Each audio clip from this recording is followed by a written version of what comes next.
sehat jasmani, sehat rohani, sehat ekonomi. Yang benar, sehat. Tadi gimana ekonomi? Sehat. Ya, saya tahu nanti pada sehat semua kok ekonominya. Oke. Ada utang diam-diam aja. Oke, Bu Mei, kita hari ini ngapain? Mentoring lebih kepada saling berbagi cerita, Yes, betul. saling mengingatkan, saling mengaktifkan kembali pengetahuan yang memang mungkin Bapak dan Ibu ini udah jago-jago semua ya, udah banyak duta-duta di sini, Ya. tapi saling mengaktifkan juga saling belajar gitu ya, Ibu Dona. Betul. Jadi Bapak Ibu, kita di sini bukan untuk mengajari, kami di sini untuk menjadi fasilitator saja. Ya, jadi penjembatan antara Bapak Ibu nantinya dengan Bank Indonesia terkait dengan kegiatan 10 besar duta guru CBP rupiah. Tepuk tangan dong semuanya dulu. Dari 350 pendaftar. Jadi 350 Oke, besok datang Bu Ulta. Bapak Ibu, Ibu Ulta adalah Duta. Duta Guru CBP Rupiah. Kita bangga banget rupiah tahun 2025. 25. Nanti kita dengarkan bersama sepak terjangnya di tahun 2025. Jadi tadi kita sampai mana? 350 pendaftar. Dan kemudian Dapatlah 10 terbaik. Ini adalah orang-orang yang sangat dipilih sekali. Jadi Bapak Ibu wajib bangga ya menjadi 10 besar. Walaupun nantinya tidak terpilih sebagai 3 besar ya, jangan bersedih, sudah sampai di sini aja udah luar biasa ya. Oke, Mbak Mela, kita lanjut aja ya. Oke, memperkenalkan diri dulu mungkin duta Boleh. apa? Oke. Boleh. Tapi di situ sepertinya nama saya kurang satu huruf ya.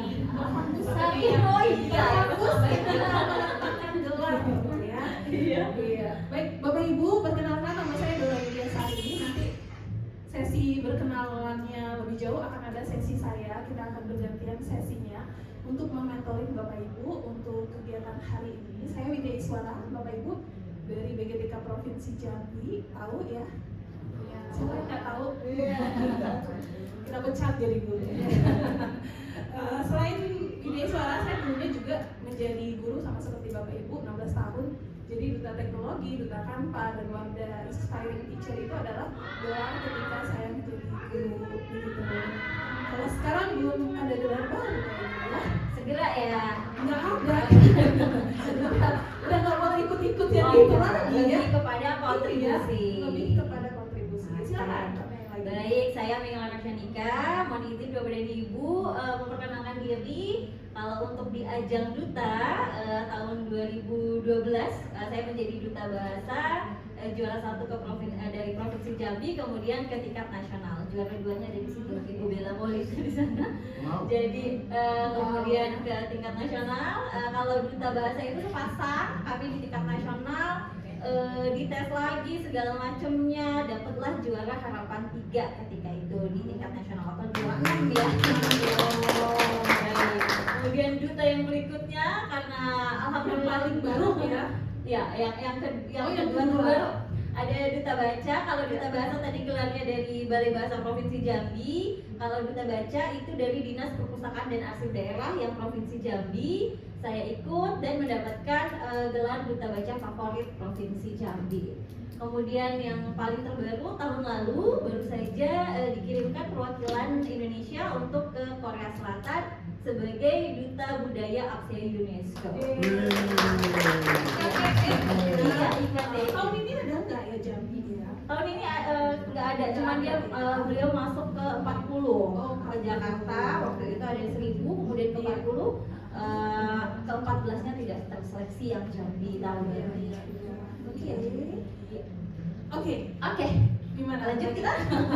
Demikian perkenalan duta-dutanya. Nanti mungkin ada lagi sesi lebih mendalam. Jadi duta ini garis besarnya sama ya Mbak Dona, adalah orang-orang yang menjadi perwakilan instansi untuk wajah besarnya, dan bukan hanya good looking saja, bukan hanya pintar saja, tapi juga bisa memberikan dampak, bisa mempengaruhi orang lain untuk melakukan hal-hal yang apa tujuan dari duta dari instansi yang kita pegang amanahnya. Gitu. Betul. Jadi Bapak Ibu, ketika Bapak Ibu melihat pakai selempang keren, bukan tentang kerennya dan bukan tentang selempangnya, tapi bagaimana Bapak Ibu nanti menjadi inspirasi dari rekan-rekan di sekitar kita.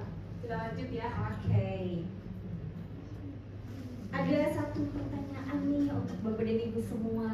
Sudah harus siap-siap ya. Sudah harus siap-siap. Sudah mulai nih ya. Deg-degannya udah Iya. mulai. Karena kami harus mengamati karakter Bapak dan Ibu, Betul. jadi akan banyak tantangan ya hari ini Yes. ya Mbak Dona ya. Pertanyaan yang pertama, mengapa Yes. sih Bapak dan Ibu ingin menjadi duta CBP ya. Ini masing-masing harus memberikan jawaban. Ya. Tapi kita tawarkan dulu Kita siapa yang tawarkan kedua. siapa yang dulu. Oke, Pak Dirma. Kayaknya kalau di sini itu sulit menawarkan karena semuanya mau. Semuanya mau. Nah, Oke. jadi percuma ya. Pak Dirman, baik saya Ya. akan berikan mikrofonnya kepada Pak Dirman dulu. Ya. Silakan perkenalkan diri dulu. Assalamualaikum warahmatullahi wabarakatuh. Waalaikumsalam warahmatullahi wabarakatuh. Teman-teman sekalian, saya Thomas Sudirman, guru pendidikan agama Islam di SD Negeri 51 Desa Setiris, Kecamatan Muarasebo, Kabupaten Muara Jambi. Kalau ditanya mengapa saya ingin menjadi duta guru CBP Rupiah, yang pertama di sisa usia. Waduh, ngeri banget. Kalau ngeliat di sini kan kayaknya Mbak Dona yang paling tua tuh yang paling senior gitu Oh, kan. gitu ya. Yang paling senior. Jadi tanpa disebut teman-teman tuh udah tahu kan Bapak Anil gitu kan. Nah, itu alasan pertama, di sisa usia maksudnya di sisa usia yang menjelang pensiun tinggal beberapa tahun gitu kan. Bahasanya gitu. Jadi ingin bermanfaat banyak untuk ingin bermanfaat bagi orang banyak. Itu sesuai dengan misi duta. Jadi seperti yang dikatakan Mamela tadi, bahwa seberapa besar dampaknya bagi orang lain. Nah, saya guru pendidikan agama Islam, tentu saja saya sangat berdampak bagi murid saya. Karena guru PAI itu ngajarnya kan dari kelas 1 sampai kelas 6. Beda dengan guru kelas. Kalau guru kelas dia hanya bertanggung jawab kepada kelas dia saja. Kemudian alasan kedua, saya sebagai guru pendidikan agama Islam, tentu saja untuk pendidikan karakter, saya lebih dekat kepada anak-anak guru pendidikan agama Islam itu. Bukan berarti guru kelas tidak berdampak, tapi guru PAI lebih gitu. Karena dia dari kelas awal sampai kelas akhir. Kemudian dengan menjadi duta, seandainya terpilih menjadi duta, amin ya Allah. Itu tentu saja dengan duta kita punya lisensi. Jadi untuk menyebarkan pemahaman cinta, bangga dan rupiah itu lebih gampang gitu. Jadi dengan adanya lisensi sebagai duta CBP Rupiah, kita berbicara itu mau menyampaikan dimanapun jadi punya dasar, punya pegangan gitu. Tapi kalau kita ada duta, kita berbicara tentang rupiah kepada orang akan menilai siapa lu gitu kan. Nah, jadi dengan jadinya duta CBP Rupiah, kita lebih punya lisensi untuk itu. Demikian, terima kasih. Terima kasih Pak Dirman. Ini 3 ya perwakilan untuk pertanyaan ini. 3 perwakilan, silakan. Dua lagi deh. Dua lagi. Kenapa Bapak dan Ibu ingin menjadi duta? Oh ya, Ibu Ika. Baik, terima kasih atas kesempatannya. Saya juga ingin menjadi duta guru CBP Rupiah.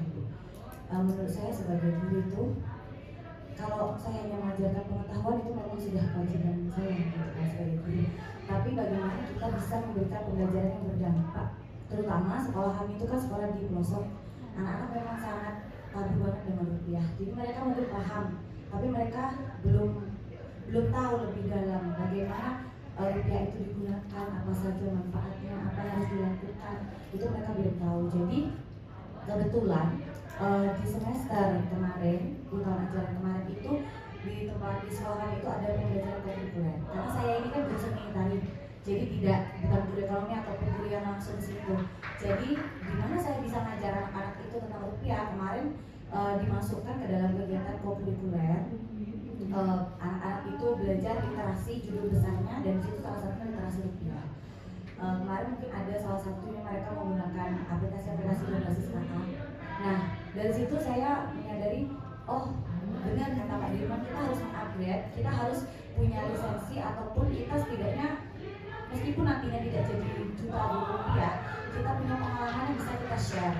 Baik itu pertama pasti ke peserta didik, tapi kita lebih meyakinkan apabila kita sudah ikut kegiatan ini. Alhamdulillah ke 10 besar, terutama saya sebagai ketua Kombel di sekolah dan ketua MBMP bisa share ke teman-teman yang lain dengan bekal yang sudah saya dapatkan ini. Maka dari itu besar harapan jika diberi kesempatan menjadi duta guru rupiah mungkin akan lebih luas lagi, saya bisa menyebarkan ke teman-teman yang ada di khususnya di Kabupaten Brebes. Itu pilihlah saya menjadi. Depannya ya. Iya. Satu lagi boleh, ayo yang mana? Ibu Maya. Ibu Maya. Baik, izin Ibu, Bapak Ibu semua. Awalnya saya mengikuti duta guru CBP Rupiah ini ada rasa ingin tahu juga Ibu. Tapi setelah saya mempelajari gitu ya, karena memang ini kita lakukan secara real waktu pemilihan 10 besar, itu kita mensosialisasikan langsung kepada teman-teman rekan-rekan guru yang saya lakukan. Dari situ ada ilmu yang luar biasa yang saya dapetin. Yang pertama yaitu dalam menjaga rupiah. Selama ini kita kan menggunakan dompet lipat gitu ya. Jadi setelah ini saya baru beli dompet panjang. Itu maksudnya itu untuk diri kita sendiri dulu yang berubah ya. Jadi waktu itu saya presentasi sengaja, waktu itu kita pada saat mau penilaian raport itu saya kumpulkan seluruh majelis guru karena pertama saya mikirnya kita harus mentransfer ini dulu sama teman-teman rekan guru. Teman-teman rekan guru harus tahu dulu karena nanti dari situ teman-teman mungkin bisa mentransfer lagi ke anak-anaknya di kelas. Jadi waktu itu tuh saya data siapa yang menggunakan dompet panjang. Ternyata dari semuanya guru hanya satu. Termasuk saya nggak punya waktu itu. Jadi itu jadi pelajaran bahwa saya langsung udah nazar beli dompet panjang jadi buat menjaga rupiah gitu kan. Setelah itu baru ke siswa yang saya pilih adalah OSIS. Kenapa OSIS? Karena OSIS itu adalah perwakilan semua kelas gitu. Jadi harapan saya anak-anak itu juga bisa mentransfer ke kelas-kelas lainnya, ke teman-temannya. Dan yang ketiga yang saya lakukan waktu itu adalah ke keluarga. Karena setidaknya keluarga kita di rumah juga tahu apa yang kita berikan gitu, terutama buat anak-anak kita. Nah, jadi memang duta guru CBP Rupiah ini menjadi wawasan yang luar biasa dan saya siap menjadi duta. Mantap. Terima kasih Ibu Maya. Wah, jawabannya keren-keren sekali ya Mbak Dona ya. Betul. Sudah siap semua. Saya bingung ya nanti. Kalau sudah siap semua kita kirim semua aja gimana? Oke, kita copy jawabannya ya. Oke. Karena kita harus menilai karakter. Jadi mungkin Bapak dan Ibu hari ini akan banyak tantangan, problem solving segala macam. Karena kami juga harus menilai bagaimana sih performa Bapak dan Ibu sebagai calon-calon duta begitu. Oke, pertanyaan berikutnya silakan Mbak Dona. Pertanyaan berikutnya 1 menit saja. Sampaikan dalam 1 menit yang Bapak Ibu ketahui tentang cinta bangga dan paham rupiah. Yang belum ya? Tunggu ya, tahan ya, karena semua kebagian kita ada 10, berarti 10 menit. Jadi semuanya dapat jatah. Boleh kita langsung hidupkan timer saja ya. Oke, karena kan tantangannya 1 menit ya. Silakan berpikir dulu sambil saya mencari timer ya. Oke. 1 menit saja. Oke. Stopwatch ya. Pengatur waktu. Oke, pengatur waktu saja.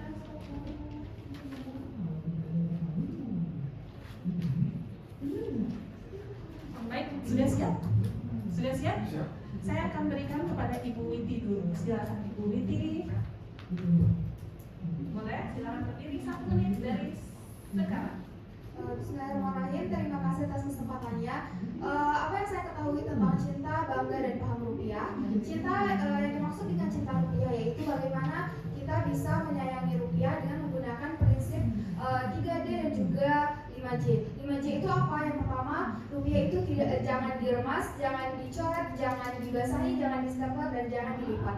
Kemudian paham rupiah itu kita harus mengetahui apa-apa saja. Maaf. Yang kedua, bangga rupiah. Bangga rupiah itu merupakan apa-apa saja yang terdapat dari rupiah itu yang harus kita paham, yang harus kita banggakan. Seperti misalnya dalam satu lembar rupiah itu ada simbol kedaulatan negara, misalnya gambar pahlawan dan juga seni-seni yang terdapat di seluruh Indonesia. Kemudian paham rupiah itu apa? Paham rupiah itu merupakan bagaimana kita bisa mengelola keuangan kita secara bijak sehingga nanti rupiah itu juga bisa tidak kita gunakan di masa sekarang tapi juga bisa digunakan untuk masa depan. Terima kasih.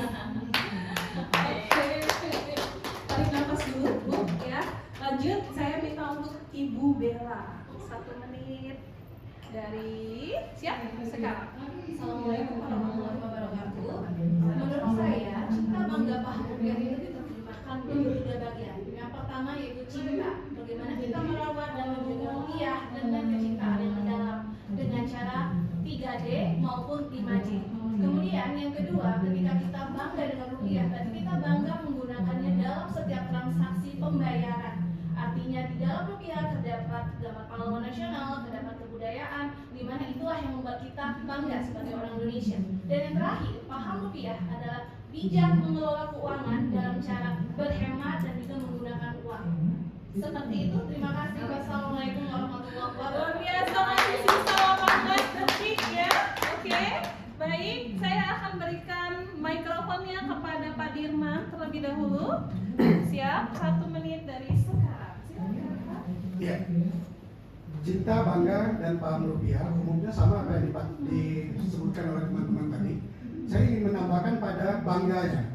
Bangga rupiah emisi Indonesia tahun 2022 itu pernah menjadi juara tingkat dunia. Jadi untuk emisi uang tersebut dari 29 negara, 11 menjadi nomine, kemudian 5 menjadi finalis, salah satunya Indonesia. Itu waktu itu di semacam pertemuan besar di IACA itu termasuklah di dalamnya Bank Sentral Costa Rica, Bank Sentral Meksiko, Filipina, dan Indonesia. Dan tahu apa yang keputusan akhirnya? Ternyata rupiah Indonesia menjadi pemenangnya, menjadi juara. Jadi menjadi Neo Bank Note Series pada tahun 2023. Itu artinya bahwa rupiah Indonesia diakui oleh dunia. Tanggung ya, luar biasa. Terima kasih Pak Dirman. Saya akan berikan kepada Ibu Winda. Silakan Bu Winda. Siap, 1 menit dari sekarang. Baiklah, tentang cinta, bangga, dan paham rupiah. Cinta adalah bagaimana memperlakukan rupiah dengan baik, yaitu melalui kita mengenali dan merawatnya. Kita mengenali rupiah dengan cara 3D dan menjaganya dengan 5G. Lalu bagaimana bangga? Bangga itu adalah memilih menggunakan rupiah di negeri sendiri sebagai alat pembayaran yang sah, sebagai alat pemersatu bangsa. Lalu bagaimana kita memahami rupiah? Paham rupiah adalah kita bisa membedakan mana yang kebutuhan dan mana yang keinginan. Jadi setelah kita bisa memilih, maka kita bisa melakukan penghematan dan kita bisa menggunakan rupiah dengan bijak. Terima kasih. Wih, tepuk tangan Bapak Ibu. Masih ada sisa waktu 15 detik lagi. Baik, Ibu Fazia. Sebentar Ibu, saya buka timer 1, 2, 3. Baik, yang saya ketahui tentang cinta, bangga, dan paham rupiah itu tentang cinta rupiah, bagaimana kita menyayangi. Sesungguhnya bahwa rupiah itu sesuatu yang harus kita banggakan sebagai warga Indonesia. Dan bangga pada rupiah itu kita harus mengetahui bahwa di dalam rupiah itu terdapat kebudayaan yang ada di Indonesia dan kita sebagai warga harus mencintainya. Dan paham rupiah bagaimana kita mengelola uangnya, baik itu digunakan sebagai transaksi maupun hal yang lainnya. Terima kasih. Oke. Masih ada waktu ya, 16 detik lagi. Terima kasih Ibu Fazia. Masih ada berapa orang lagi yang belum? 1, 2, 3, 345. Oke, Bapak Suhardi Akmeneka, silakan. Siap, 1, 2, 3. Baik, terima kasih. Menurut saya tentang cinta, bangga dan paham tentang rupiah bukan hanya sekedar slogan saja, tapi merupakan sebuah karakter yang harus kita tanamkan sejak dini ke peserta didik kita dan kita dari kita sendiri. Cinta terhadap rupiah dalam artian bahwa kita melihatnya bahwa sebagai slogan dan juga melihatnya sebagai sebuah kedaulatan dari negara kita, bahwa kita memiliki rupiah yang harus kita jaga, kita rawat dengan 3D dan juga 5J. Kemudian kita bangga dengan rupiah, bahwa rupiah itu adalah sebuah kedaulatan negara kita, bahwa dengan adanya rupiah kita bisa menggunakannya bahkan di luar negeri kita juga bisa menggunakannya dan itu diterima. Kemudian yang kita paham, kita menggunakan rupiah dalam keadaan kita mungkin tidak juga menggunakannya secara berlebihan. Mohon maaf, ya, Pak baik, terima kasih. Oke, kita lanjut ke Ibu Ika, silakan 1 menit. Dulu, Bu. 1, 2, 3. Baik, terima kasih. Dari yang saya ketahui tentang cinta, bangga dan paham rupiah, yang pertama cinta rupiah itu kalau menurut saya ada 3 elemen yang penting. Yang pertama kita memahami rupiah dengan cara 3D, dan keduanya kita merawat dengan 5J serta menjaganya. Kemudian apa itu bangga rupiah? Bangga rupiah karena rupiah itu merupakan alat pemersatu bangsa kita, kemudian alat pembayaran yang sah dan merupakan simbol kedaulatan bangsa kita. Yang ketiga, paham rupiah itu apa? Paham rupiah itu berarti kita bisa menggunakan rupiah dengan bijak seperti yang sudah kami terapkan di anak murid kami, yakni 7 hari bijak mengelola keuangan, di mana mereka pertama membedakan antara kebutuhan dan keinginan, lalu mereka mencoba menabung dan mewujudkan impian dan tabungan yang mereka punya itu. Kemudian terakhir closing statement dari saya, bagaimana kita memperlakukan rupiah hari ini akan mempengaruhi masa depan kita. Terima kasih. Luar biasa. Oke. Masih ada Ibu Pipit, silakan.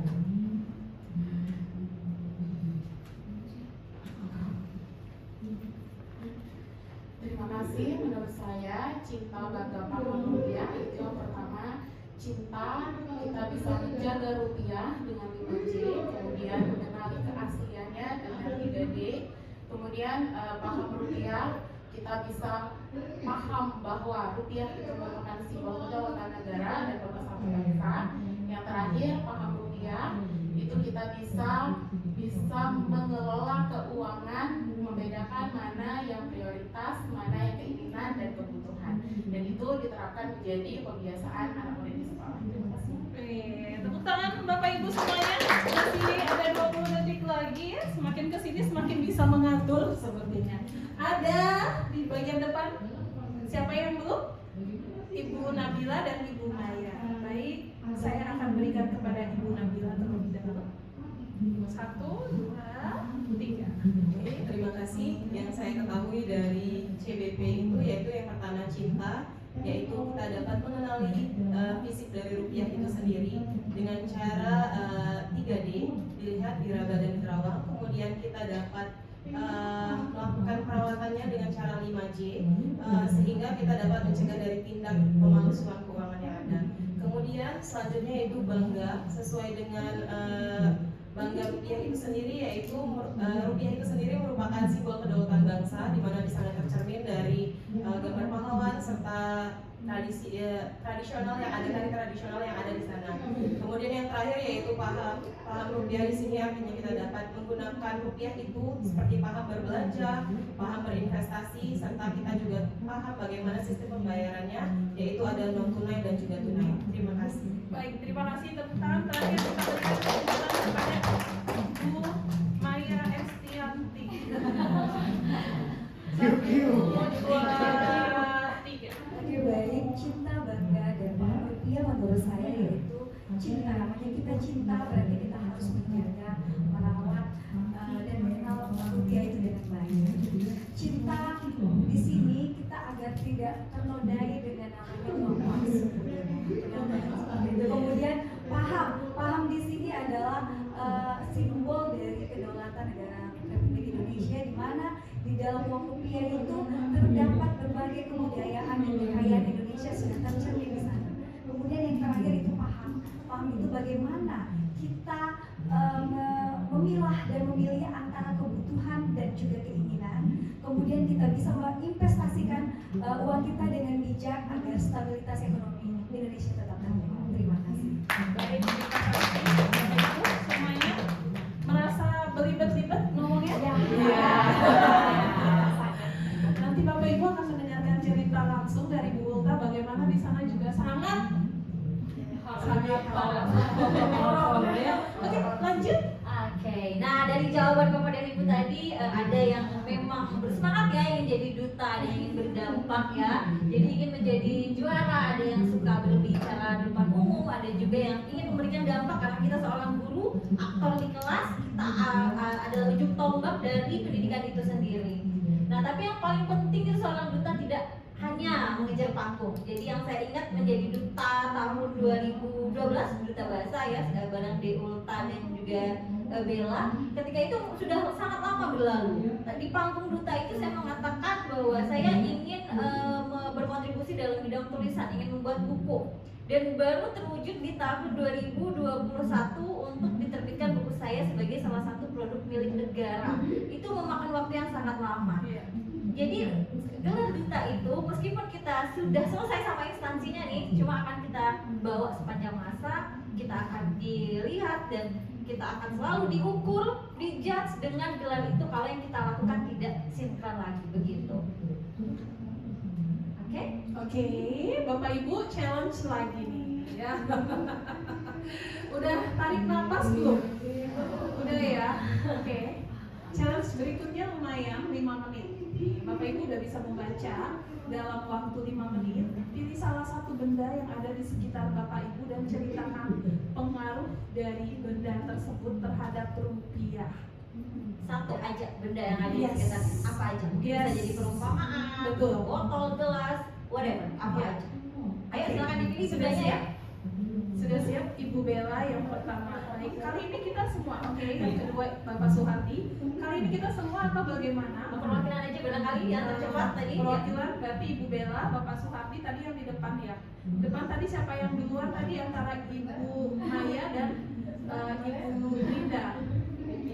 Oh, Ibu Witi. Oke, baik Ibu Bella, Bapak Suhardi dan Ibu Witi.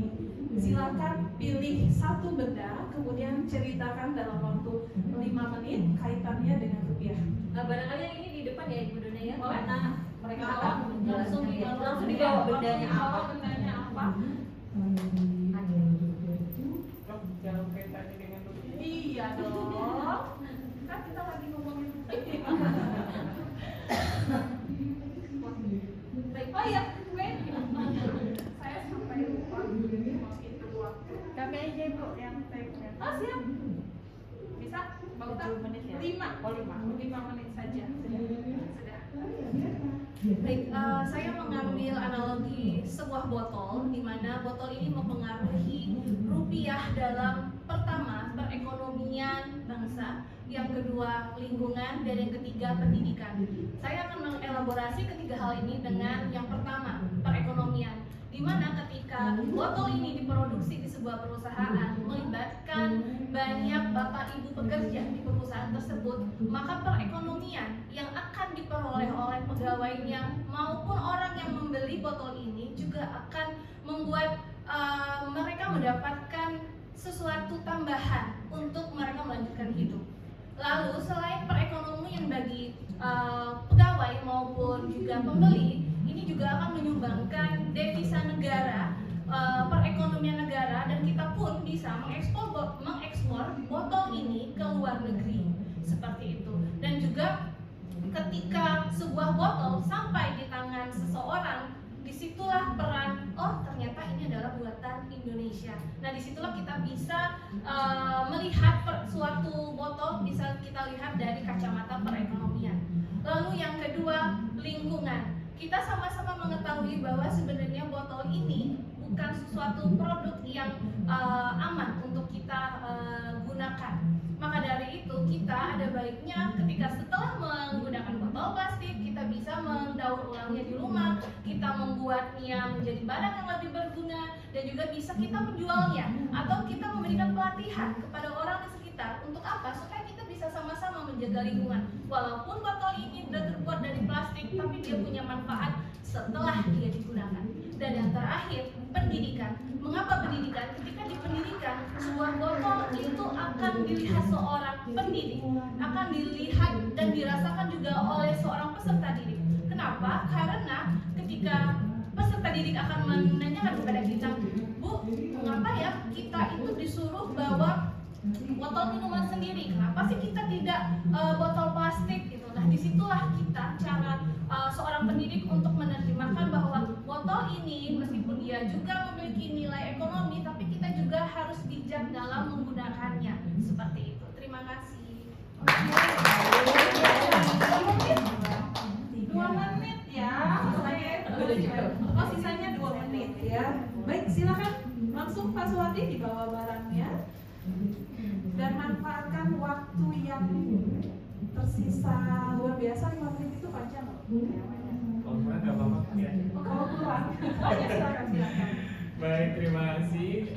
Yang saya ambil adalah HP, bukan mereknya, tapi kebermanfaatannya, dan bukan mungkin, sudah pastinya sekarang kita paham semua ya Ibu Bapak bahwa penggunaan HP itu bukan hanya sekedar alat telekomunikasi saja, tapi more than that, lebih daripada itu bisa kita gunakan untuk berbelanja, untuk juga mengajar di dalam kelas, untuk pemanfaatan teknologi dan lain sebagainya. Tapi lebih daripada itu, sama seperti yang kita rasakan sekarang, kalau untuk berbelanja itu semuanya sekarang kita hampir sudah menggunakan cashless, benar ya Ibu Bapak ya, kita pakai kris kebanyakannya. Nah, sama dari semenjak beberapa tahun yang lalu saya kenal dengan dunia affiliate dan itu sangat berpengaruh sekali. Jadi kemana-mana HP harus ada, kemana-mana harus ada handphone, begitu juga di dalam kelas. Jadi menurut saya yang saat ini sangat berpengaruh dalam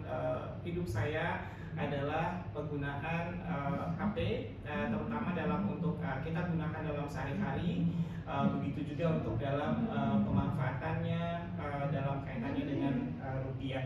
Terima kasih, itu yang bisa saya sampaikan. Oke, silakan Ibu Witi sekaligus dibawa.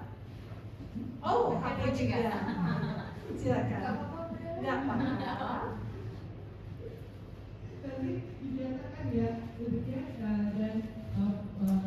Baik, terima kasih atas kesempatannya. Benda yang ada di sekitar saya yang menurut saya berpengaruh terhadap rupiah yaitu HP atau yang kita kenal dengan gadget. Apa pengaruh benda ini terhadap rupiah? Kecil tapi sangat berpengaruh. Pengaruhnya apa, Bapak Ibu semua? Pertama, dengan HP atau gadget ini kita bisa meningkatkan literasi keuangan. Literasi keuangan, contohnya di sekolah saya, ketika saya tanya tentang contohnya Bapak Ibu, ketika saya tanya tentang apa yang kamu ketahui tentang apa yang ada di rupiah itu, hampir lebih dari sebagian siswa tidak mengetahui apa yang terdapat di dalam satu lembar rupiah. Dari gadget ini kita bisa mengakses berbagai informasi dan meningkatkan literasi siswa untuk mencari mengakses informasi tentang apa saja yang ada di satu lembar kertas rupiah. Kemudian selain untuk meningkatkan literasi, gadget atau HP ini juga bisa digunakan untuk membuat sebuah media yang bisa nanti kita edukasikan, kita gunakan untuk mengedukasinya kepada siswa-siswa. Kita tidak memungkiri bahwa di zaman sekarang teknologi tidak bisa lepas dari siswa-siswa. Jadi dengan teknologi kita bisa membuat berbagai media yang kreatif, yang inovatif, yang kemudian bisa digunakan oleh siswa terutama dalam proses belajar mengenai rupiah. Kemudian yang ketiga, apa pengaruhnya Bapak Ibu gadget ini terhadap rupiah? Pengaruh gadget terhadap rupiah, kita bisa lebih bijak menggunakan rupiah. Salah satu contohnya yang bisa saya bagikan, yang bisa saya sharing dengan Bapak Ibu semua, kebiasaan saya sejak jadi mahasiswa, saya selalu mengelola keuangan saya dengan gadget. Bagaimana contoh sederhananya? Dengan gadget kita bisa menggunakan spreadsheet untuk mengelola keuangan kita, bagaimana pengeluaran kita, bagaimana pemasukan kita, sehingga keuangan kita bisa teratur. Kita bisa berhemat dengan mengelola keuangan kita dengan memanfaatkan gadget. Dan kemudian yang terakhir, gadget sekarang hampir digunakan oleh semua kalangan. Jadi gadget bisa kita gunakan untuk berbagi informasi, tidak hanya secara lisan, tetapi juga bisa kita gunakan untuk berbagi di media sosial, yang dimana media sosial itu bisa kita akses melalui gadget.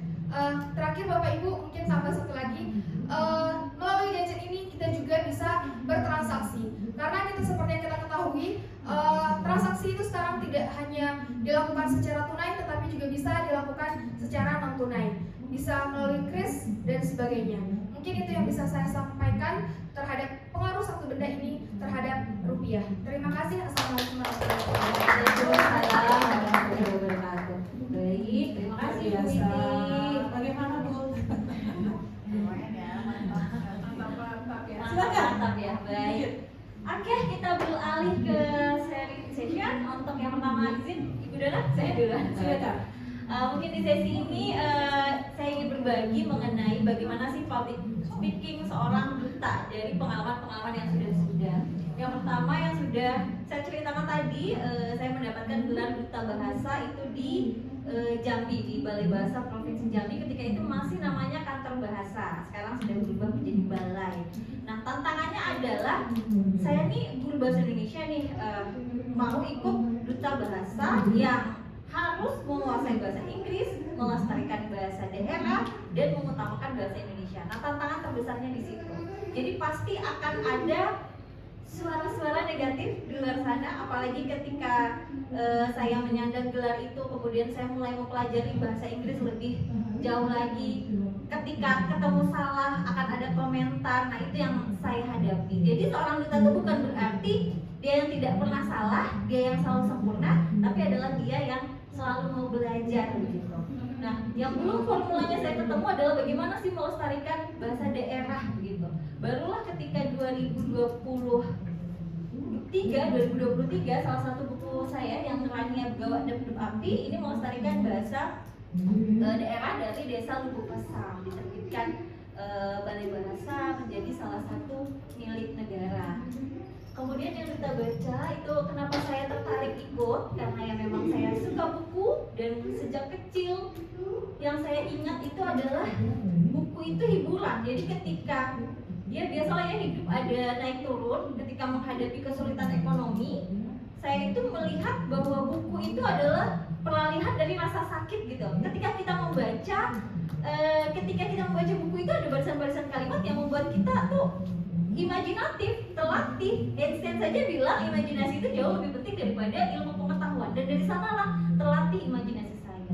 Ketika mengikuti duta baca ini, kemudian di kabupaten diminta menjadi juri untuk duta baca kabupaten. Kembali Ibu Maulina lagi menjadi duta baca di Kabupaten Sarawak, saya yang di provinsi. Kemudian yang menjadi duta budaya ini adalah program pertukaran guru. Jadi kerjasama ini setiap tahun Indonesia selalu melakukan kerjasama setiap tahun dengan Korea Selatan dalam bidang pendidikan. Pertukaran guru itu sejak tahun 2013. Nah, itu beda-beda terus kuotanya. Jadi ada yang 10, yang tahun saya itu ada 8. Tahun ini yang mau berangkat itu 14 gitu. Ketika dipilih pembekalan di pemberangkatan, Prof. Nunuk mengatakan Bapak dan Ibu bukan hanya mengajar di sana. Bapak dan Ibu adalah representasi Indonesia sebagai duta budaya, memperkenalkan budaya kita ke negara lain. Dalam hal ini kantor UNESCO-nya ada di Korea Selatan. Jadi ketika program ini di ULTA, saya ditelepon oleh Mas Fajri untuk ikut peserta gitu. Bu, kami melihat profil Ibu, ayo ikut peserta gitu. Sebenarnya sangat tertarik ya, karena ini kan tantangan. Cuman saya jawab, kayaknya saya nggak dulu Pak, saya mau berkontribusi dulu. Memang tidak ada tanggung jawab mutlak dari Kemendikdasmen untuk kamu harus ini tidak ya. Seperti halnya LPDP begitu kan, mereka tidak punya pengawasan khusus. Tinggal beban kita lagi, tanggung jawab moral kita lagi untuk mengaplikasikan ilmu yang kita dapat ke dampak-dampak yang ada di sekitar gitu. Saat ini tim dari GTKPG, karena yang mengadakan seleksinya adalah GTKPG, sedang sibuk untuk mempersiapkan yang mau berangkat. Jadi mereka tidak punya tim terbatas, walaupun besar ya kantornya, tapi mereka itu punya kegiatan yang banyak sekali ya, mirip-mirip ya kayak BGTK ya Mbak Don. Jadi tahun ini mereka sedang sibuk memberangkatkan lagi, dan tanggung jawab moral saya tidak ikut kompetisi dulu tahun ini. Kemudian kata Mas Fajri, emang ibu kenapa? Ya saya ceritakan baru pulang dari Korea Selatan dan saya harus berkontribusi dulu. Dan di sini saya malah diminta untuk menjadi juri. Tidak apa-apalah, saya pikir sekalian saya berkontribusi begitu, saya akan menyeleksi seobjektif mungkin. Mungkin memang di sini ada teman-teman saya, tapi jangan khawatir Bapak dan Ibu, karena kami akan menilai seobjektif mungkin dari beberapa instrumen penilaian yang sudah diserahkan kepada kami. Nah, saya ingin berdampak selain lewat suara, juga lewat tulisan. Nah, ini ada beberapa karya saya yang juga saya tuliskan, yang Auto in Jeonju itu cerita tentang pendidikan di Korea, bagaimana di sana. Kemudian yang sedang dalam proses kerjasama saat ini sedang dalam proses penerbitan oleh Balai Bahasa Provinsi Jambi, alhamdulillah. Gitu kilas balik saya sebagai duta. Nah, ini adalah hal-hal yang saya pelajari di Korea Selatan. Ada yang sudah menonton? Udah, Ibu Winda ya, Teach Your Lesson. Bella belum menonton? Belum, ada yang sudah menonton? Ya, kira-kira begitu memang gambaran pendidikan di Korea Selatan. Ada kasus bullying tinggi, kemudian tekanan akademis juga tinggi, dan ini adalah beberapa hal yang saya pelajari selama berada di sana. Juga ada di drakor ini, di Teach Your Lesson. Itu di atas adalah kelas saya di Korea. Kami memakai pakaian adat, saya membawa beberapa pakaian adat. Ini adalah ruang guru. Kira-kira gambaran ruang gurunya seperti itu Bapak dan Ibu. Satu meja itu mereka bisa punya 2 komputer, yang setiap sudut-sudutnya ada printer. Yang saya tuh melihat mereka itu tuh kayaknya banyak di kantor daripada di kelasnya. Artinya apa? Benar kata pepatah, who doesn't prepare, he prepare to fail. Siapa yang tidak melakukan persiapan, dia bersiap untuk gagal. Mereka tuh persiapan buat MPP-nya lebih banyak waktunya dibandingkan di kelasnya. Jadi tuh kayak kalau udah sampai di kantor ini, ruang guru itu udah hening gitu, sepi, sunyi. Mereka yang depan komputer, ya gimana nggak hening? Di depannya udah ada komputer 2 dengan akses internet yang cepat. Jadi mereka mau buat LKPD segala macam memang sudah terfasilitasi dengan baik.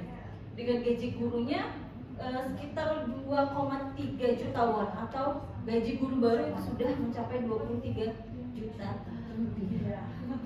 Dan yang saya suka itu di sana tidak ada sekat-sekat gitu loh. Jadi yang namanya guru ya guru, nggak ada guru PNS, guru non PNS. Ada memang perbedaan itu, tapi tidak signifikan. Kalau kita kan sangat signifikan ya antara guru PNS sama non PNS. Jadi membuat ada kecemburuan sosial. Kalau di sana itu ya guru standarnya sekian, kalaupun swasta mau memperkerjakan standarnya juga segitu. Jadi mereka punya gaji yang sangat layak untuk guru dan fasilitas yang sangat layak. Kayaknya ini mati terus gitu. Iya, dia mesti Dia terkunci. lupa apa?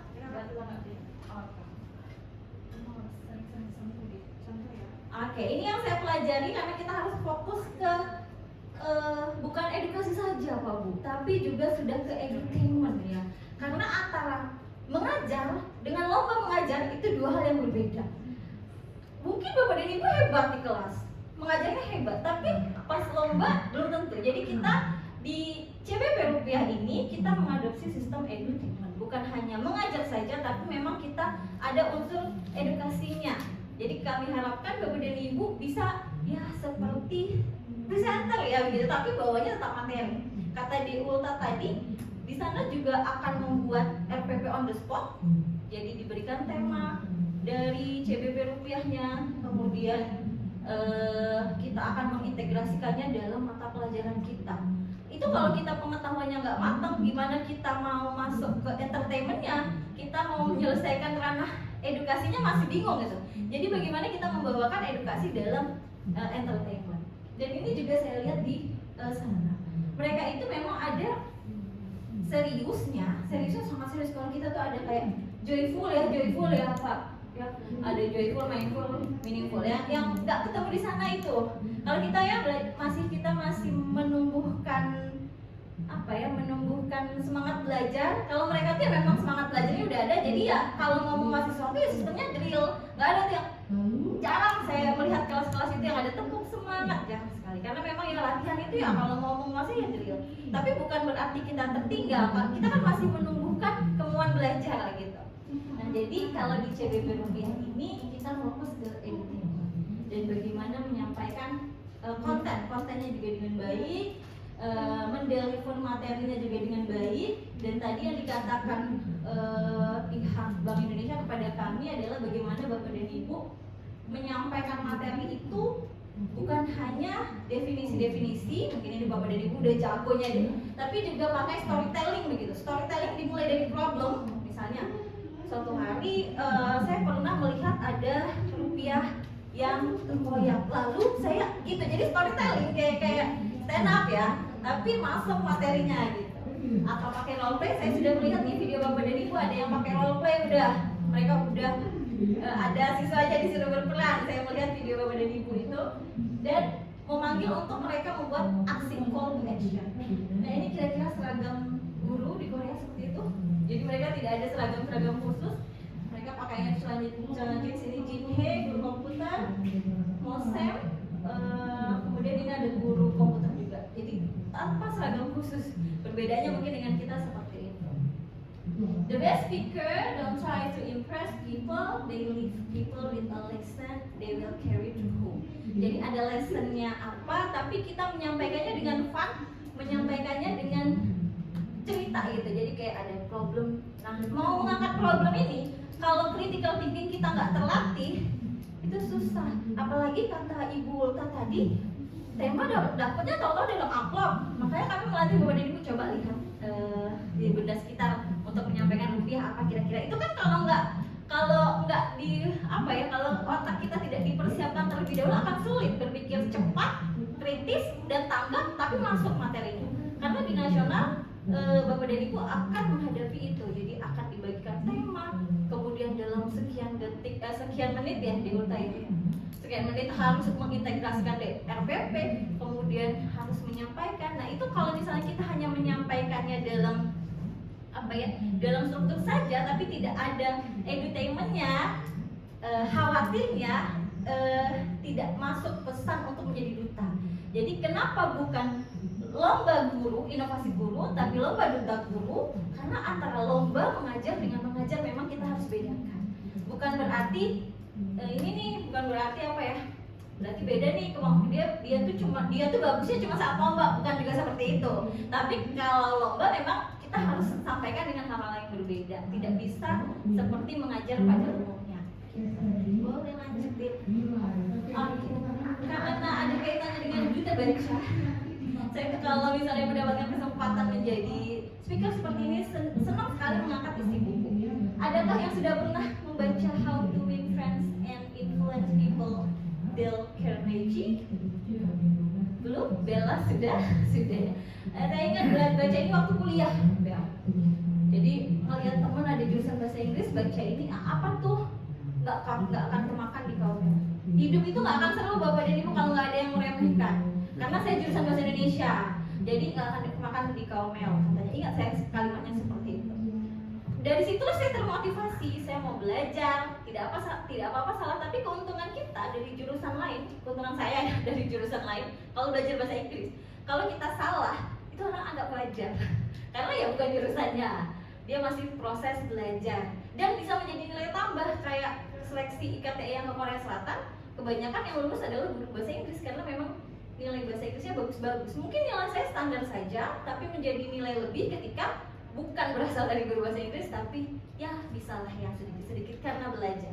Nah di buku ini nih banyak sekali tips public speaking di dalamnya yang saya baca sampai sekarang masih menjadi koleksi di rumah. Saya punya rumah baca hampir 1000 buku. Saya berdua suami dan anak-anak itu senang mengajak orang lain untuk juga membaca begitu. Karena saya melihat proses membaca ini berbeda dengan proses penyerapan ilmu lainnya. mungkin pengetahuannya akan sama ketika Bapak dan Ibu mendengarkan podcast tentang apa ya, tentang bagaimana mempengaruhi orang lain dengan membaca buku. Pengetahuan yang sama, pengetahuan yang didapat sama, tapi skill yang dibangun berbeda. Dengan membaca buku, skill yang dibangun apa? Critical thinking, sabar, kosakatanya bertambah. Pengetahuannya mungkin sama, tapi skill yang dibangun berbeda. Nah, dari buku inilah saya melihat berhenti untuk ketika menjadi pembicara nih, Bapak dan Ibu akan menjadi duta nih, berhenti untuk memperlihatkan oh kita ini siapa, tapi lebih kepada audiensnya agar mereka menjadi hebat begitu.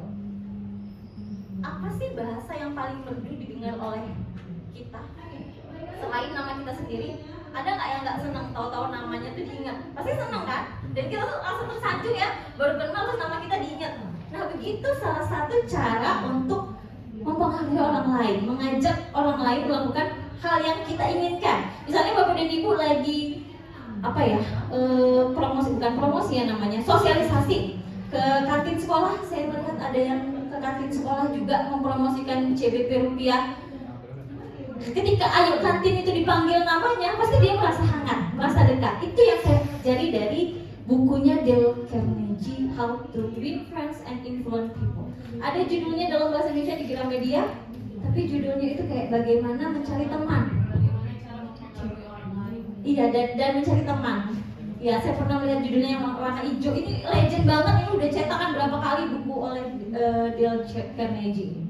Jadi kalau dilihat dari covernya yang bahasa Indonesia, bagaimana mencari teman, apa sih? Kayak oh kan gampang cari teman, ternyata di dalamnya ilmunya luar biasa. Saya pernah baca yang versi bahasa Indonesianya dan bahasa Inggrisnya. Jadi kalau versi bahasa Indonesia itu kayak agak keki gitu loh. Kalau orang ngelihat judulnya apa sih, emang kamu nggak punya teman gitu? Soalnya judulnya ada bagaimana mencari teman gitu. Tapi ilmu di dalamnya itu ya bagaimana kita membuat dampak. Ketika kita mau sosialisasi nih ke siapapun, dia itu akan cenderung kalau senang kalau didengar, namanya diingat. Memang sulit, tapi Dale Carnegie mengajarkan kita bagaimana mengingat nama, bisa mengaitkan dengan orang-orang yang sudah kita kenal. Misalnya Desi, Desi mirip Dewi. Di apa asosiasi ya. Jadi kita lebih ingat gitu dengan nama orang lain. Nah itu salah satu cara agar orang lain melakukan hal yang kita mau, memberikan dampak. Jadi jangan berpikir mudah-mudahan terkesan, tapi berpikir apa manfaat bagi mereka gitu. Mengenal rupiah ini, apa manfaatnya bagi mereka? Bukan hanya mereka melakukan hal yang kita mau, tapi ada yang mereka bawa, ada ilmu baru yang mereka punya begitu. Gitu untuk buku Dale Carnegie. Boleh lanjut. Ada buku kedua yang juga mempengaruhi hidup saya. Ini sedang saya baca. Ini bukunya ada di sini.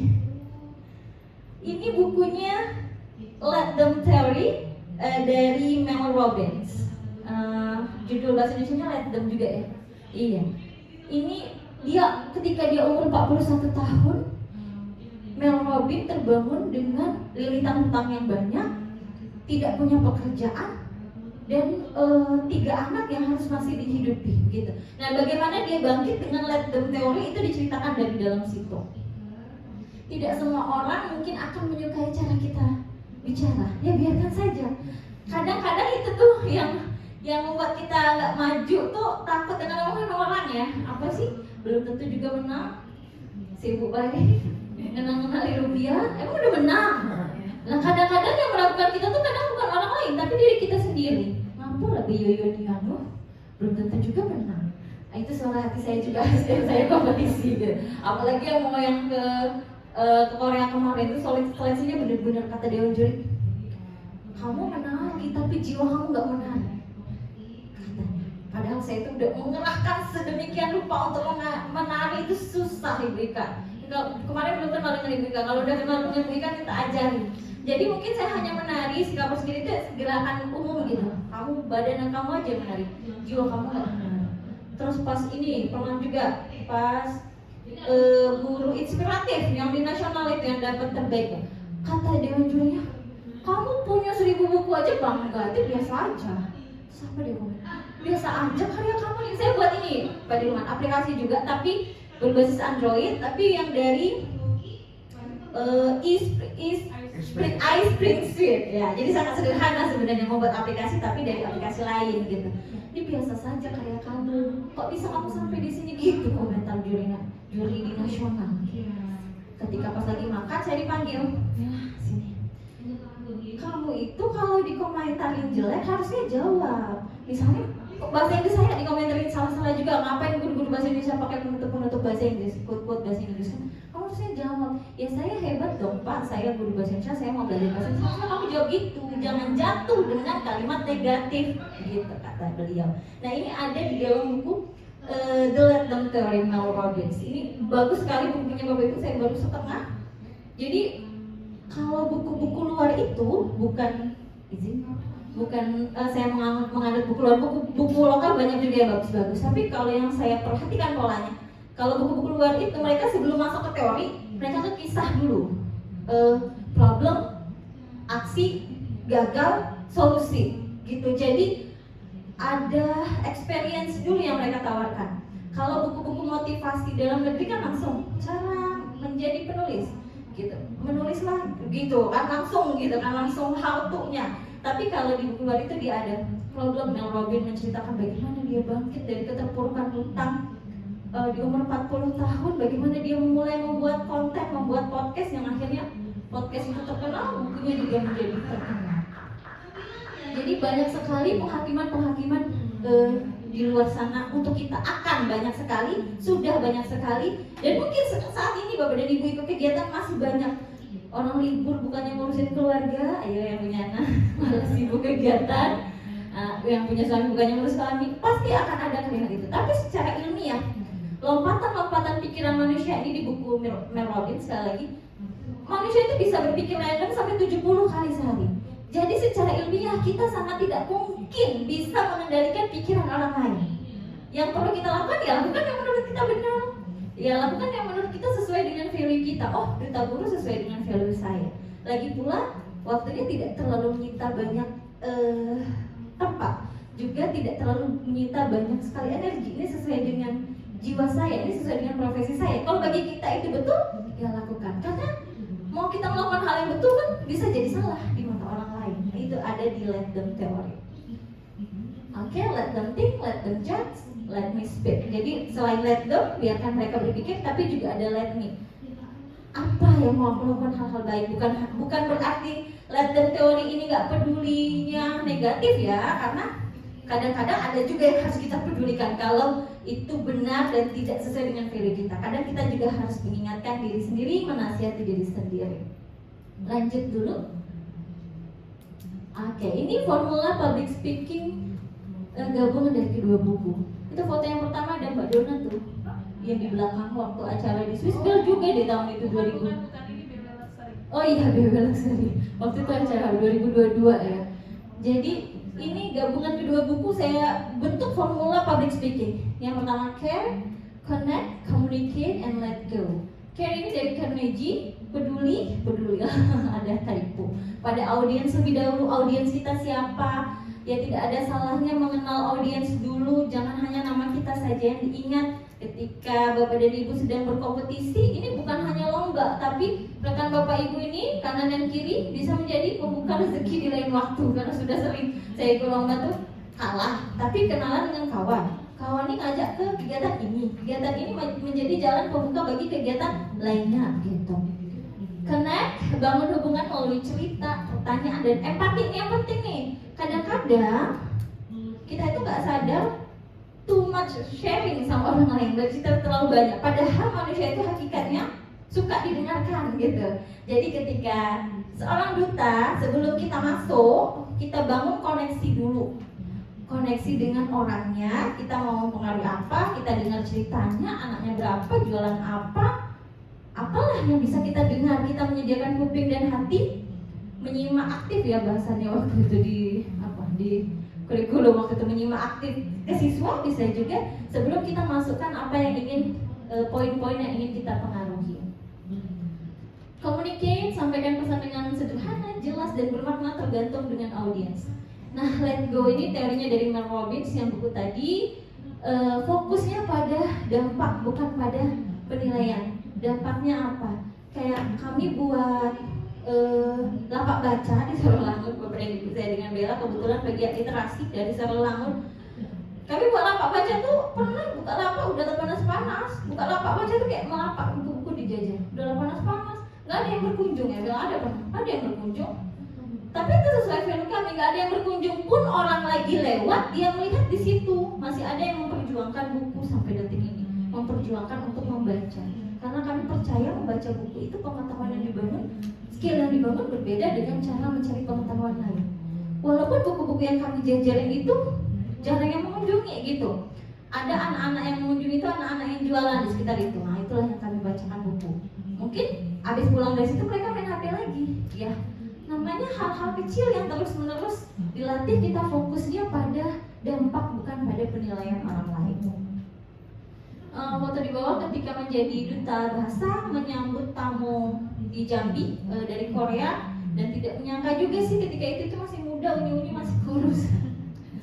Tidak menyangka juga kemudian setelah menikah punya anak dan kerempongan sebagai ibu-ibu kami kembali berkunjung ke negara Korea. Kadang hal-hal itu tidak kita sangka-sangka. Dari sekian banyak lomba, sekian banyak kalah, ada juga lah nempel rezeki sebelum menginjak 40 tahun bisa pula menginjak. Kadang-kadang tuh kayak dipikir tuh kayak gak logis gitu, kok bisa gitu saya lolos, kok bisa gitu, masih bertanya-tanya.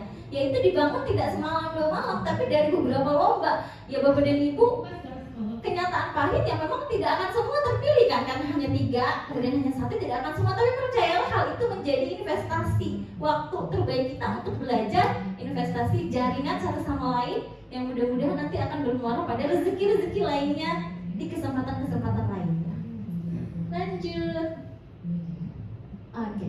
Public speaking adalah tentang membuat orang memahami, membuat orang percaya dan berubahnya ke arah apa yang kita tuju gitu. Why, mengapa, how to, bagaimana. CTA-nya tadi call to action, iya, kita memanggil orang untuk melakukan aksi nyata, bukan sekedar motivasi. Dan di buku Mel Robbins tadi saya baca, orang itu untuk CTA, untuk melakukan aksi, nggak cukup hanya termotivasi. Kita untuk melakukan suatu aksi nggak cukup, oh aku terinspirasi nih dari Bu Dona, aku pengen kayak gini. Nggak cukup, kadang-kadang baru beberapa hari udah hilang tuh motivasinya. Bagaimana cara membangun motivasinya dengan melibatkan emosi? Emosi itu bukan marah, ya marah bisa. Misalnya ada pernah kejadian rupiah, misalnya nih kalau ada kejadian saya nggak tahu, nggak punya datanya. Ada kejadian orang menggunakan dolar. Tadi ada cerita ya di dolar kemudian ditangkap, kan ada rasa emosi yang dibangun, ada rasa marah. Nah itu bisa terpanggil call to action-nya. Jadi tidak cukup hanya terinspirasi manusia di buku Mel Robbins tadi tidak cukup untuk membangun aksi itu, tidak cukup orang hanya terinspirasi. Inspirasi itu bisa hilang. Oh iya dia keren. Besoknya, oh iyalah dia keren, dia tuh kayak gini. Besoknya lagi, oh iyalah kalau keren dia Bella. Kita mau ini gitu. Tapi kalau ada emosi yang dibangun, dia kemarin mendengarkan saya cerita, dia sudah cerita banyak, kita tetap dengarkan, ada emosi yang dibangun, ada kedekatan. Nah itu bisa menjadi pemicu CTA atau call to action. Ada Agus di sana? Agus itu apa? Apa gunanya untuk saya? Apa gunanya mereka untuk tahu rupiah, untuk tahu merawat rupiah? Apa gunanya bagi mereka? Ya kan mereka nggak tahu bahasa-bahasa yang rumit yang mungkin kalau kita langsung ke lapangan. Apa gunanya untuk saya? Jadi untuk memberitahukan mereka apa gunanya untuk mereka ya harus dibangun bahwasanya mereka itu juga bertanggung jawab untuk merawat. Bahwasanya mereka itu penting. Nah membuat orang lain merasa penting di buku Dale Carnegie itu sangat penting. Jadi bukan hanya kita yang penting, kita membuat orang lain merasa penting. Buku Dale Carnegie ini juga sering dipakai oleh sales untuk melakukan penjualan, promosi. Dan kita kan duta juga melakukan promosi ya, tapi mempromosikan instansi yang menjadikan kita duta itu. Dalam Al-Quran, hai manusia, sesungguhnya kami menciptakan kamu dari seorang laki-laki dan seorang perempuan dan menjadikan kamu berbangsa-bangsa dan bersuku-suku supaya kamu saling kenal mengenal.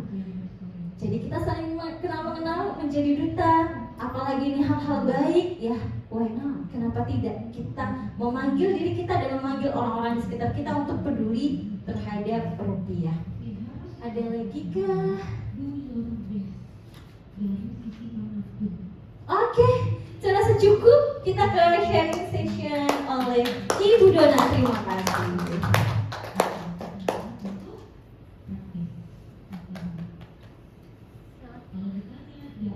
lagi dong tepuk tangan untuk Ibu Mary. Ini luar biasa ya. Tarik nafas dulu, Nek, silakan duduk minum. Kecepatannya berapa kira-kira?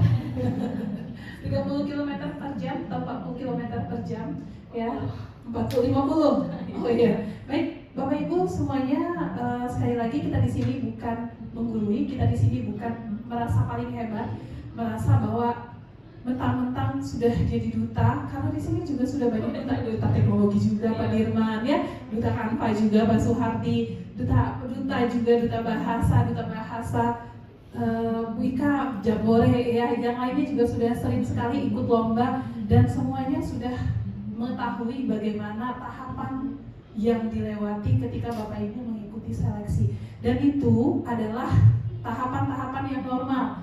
Ketika Bapak Ibu seleksi 10 orang, dari kita tadi bilang 350 orang, akhirnya terpilih 10, nanti 10 menjadi 3 menjadi 1. Itu biasa Bapak Ibu ya. Mental seorang juara adalah bukan berarti ketika dia menerima, ketika dia menang saja, tetapi ketika dia juga belum berhasil di tahapan yang ini, begitu. Baik, Bapak Ibu, sharing session saya sebagai duta, kita cerita saja Bapak Ibu. Ada 4B yang saya harapkan bisa kita terapkan bersama di sini. 4B. Yang pertama apa? Bergerak. Kemudian berdampak. Setelah bergerak, tentu saja kita harus berdampak. Kemudian jangan lupa berbagi, dan yang terakhir berkah. Pas nanti ngantuk ya. Nanti kita gantian Pak. Nanti yakin gak ngantuk. Boleh? Next, Mbak Uta. Oke. Setiap duta itu tidak dilahirkan untuk menjadi yang paling hebat. Gak ada itu. Mentang-mentang kamu jadi duta terus kamu hebat. Gak begitu. Ya. Tetapi untuk menjadi yang paling bermanfaat. Poinnya adalah bermanfaat, bukannya hebat.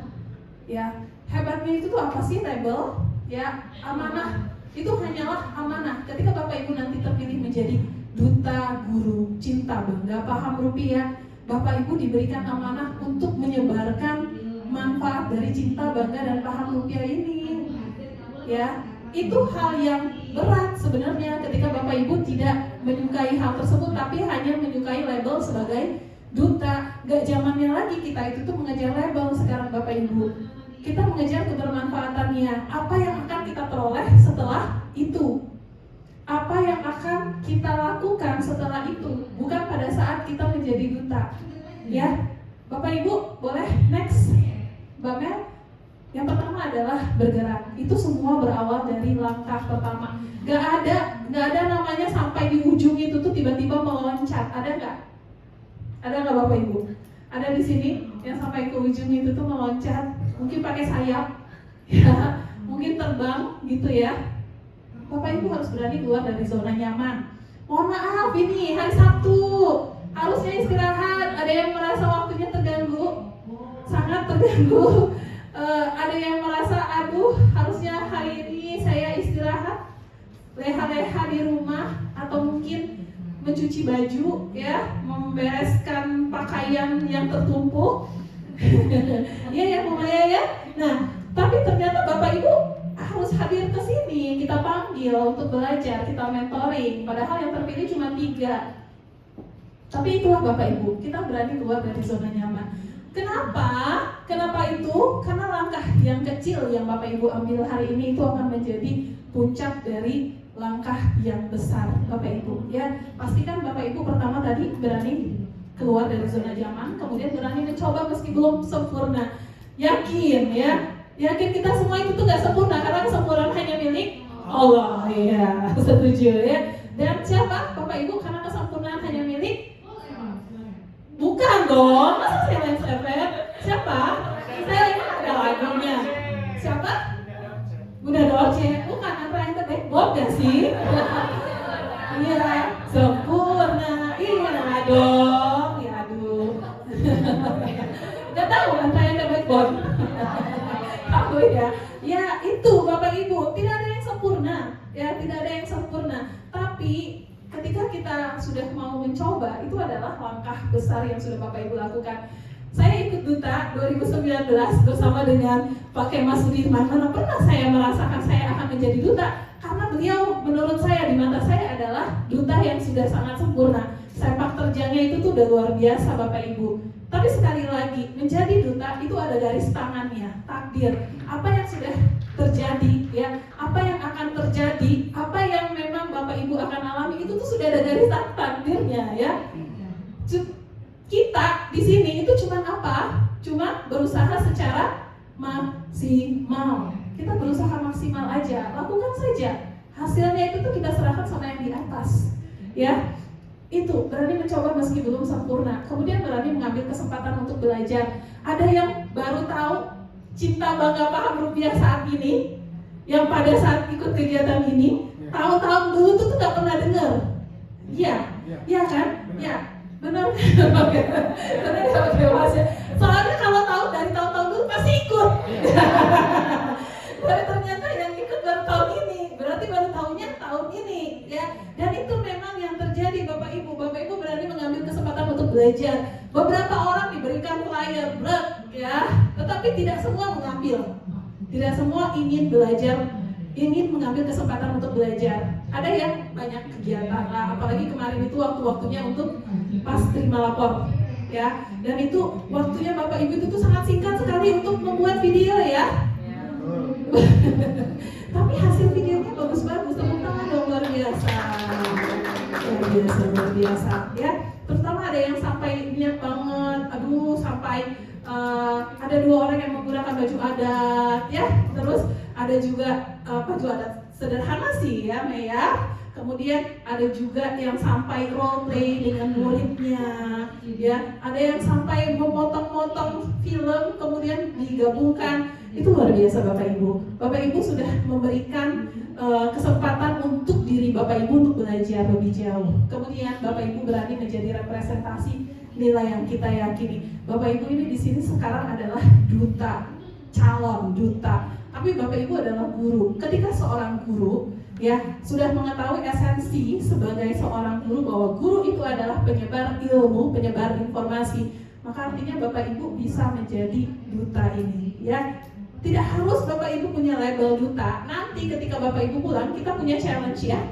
Nanti Bapak Ibu akan diberikan challenge di kembali ke tempat masing-masing. Tapi sebenarnya sudah Bapak Ibu lakukan ini, ya. Tapi nggak apa-apa. Nanti kita sampaikan bahwa Bapak Ibu itu harus menjadi penyebar informasi tentang cinta, bangga, dan paham rupiah. Oke, Bapak Ibu tidak ada perjalanan yang dimulai tanpa langkah pertama. Ini tahun berapa saya lupa, mungkin sekitar 2018 atau 2019. Tahun berapa ya Mister ya? 2019 yang bagian bawahnya itu seleksi. Masih ada rompinya? Ada. Ya. Saya malah nggak ada lagi, ya. Saya balik dari Nipah, saya pindah, nggak tahu lagi rompinya di mana.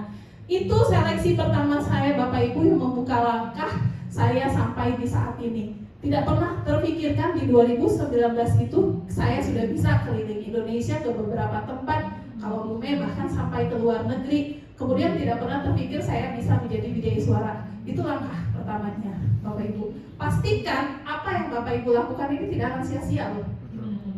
Tidak akan sia-sia, segala sesuatu kebaikan yang dilakukan itu tidak akan sia-sia. Mungkin tidak terlihat sekarang, ya. Mungkin tidak akan Bapak Ibu merasakan manfaatnya apa yang dilakukan sekarang ini. Sekarang manfaatnya langsung terasa, enggak. Ya, 2011.